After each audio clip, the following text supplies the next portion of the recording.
안녕하세요, 여러분. This is Anthony Gersaniba, vlogger sa South Korea. So, sa mga bago guys, ito na yung step number 8. So, ah, pasensya na kayo at ngayon lang tayo nakapag-upload para sa mga step by step ng pag-aaral ng Korean language natin. Okay, so in this lesson guys, moonpop natin ang grammar ay i or ga.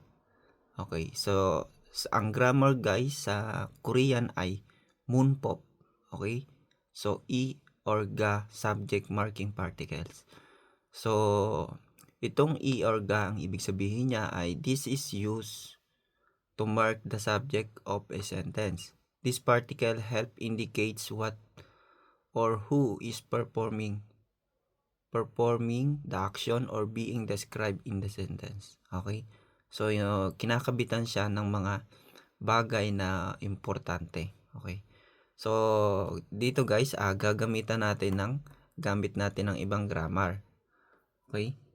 So, ang gagamitin natin grammar dito, yung ieo, tapos yeo, polite sentences, grammar, step number 4. Kung hindi nyo po napag-aralan, ulit-ulitin po natin. Okay? Para ma-memorize natin yung paggamit niya. And then, yung step 7, yung Korean numbers. Magagamit din natin dito sa i or ga. Okay? So, ito yung example. Iromi moyeyo. Okay. Diba yung irom isa noun. Okay, ito po pala muna. Itong i or ga ay ikinakabit sa noun. Okay? Kapag ang noun ay nagtatapos sa vowel, ang gagamitin natin ay ga. Okay, example. Uja plus ga magiging ujaga. Okay? Kape plus ga magiging kapega. Okay? Yurisaga, annashiga. Okay? So, ganyan yung pattern guys, para makabuo tayo ng isang word na nakakabit yung ga. Okay? And then naman, kapag noun at consonant yung pinakahuli, i yung gagamitin natin. Example, yung check plus i magiging chegi. Okay? Chegi. So, jeep, bahay. Jeep plus i magiging jibi. Kabang plus i magiging kabangi. Dongseng plus i magiging dongsengi. Ito yun guys. Okay? So, ito, Jonwa Bonhoga Moeyo.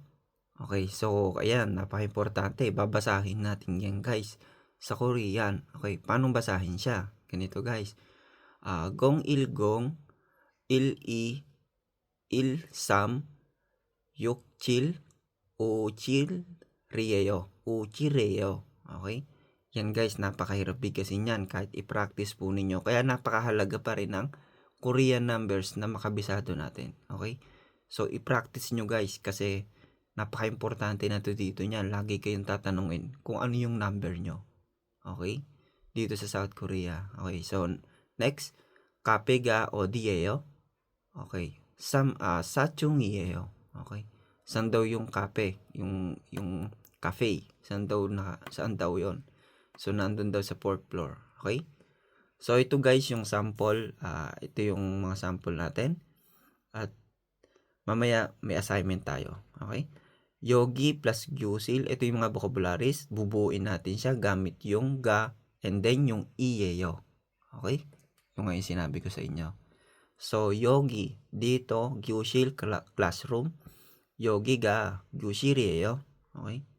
So, dito yung classroom. Okay? So, next, yung 우중 plus 영화관. Okay?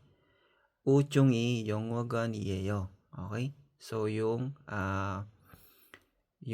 cinema na yung panoodan cinema.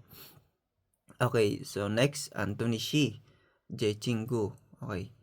Ako, tapos yung 제 친구. Anthony 씨가 제 친구예요. So, my friend is Anthony. Okay? So, ganyan guys yung format ng pag-conjugate. Naka-blue yung mga vocabularies, tapos naka-black yung mga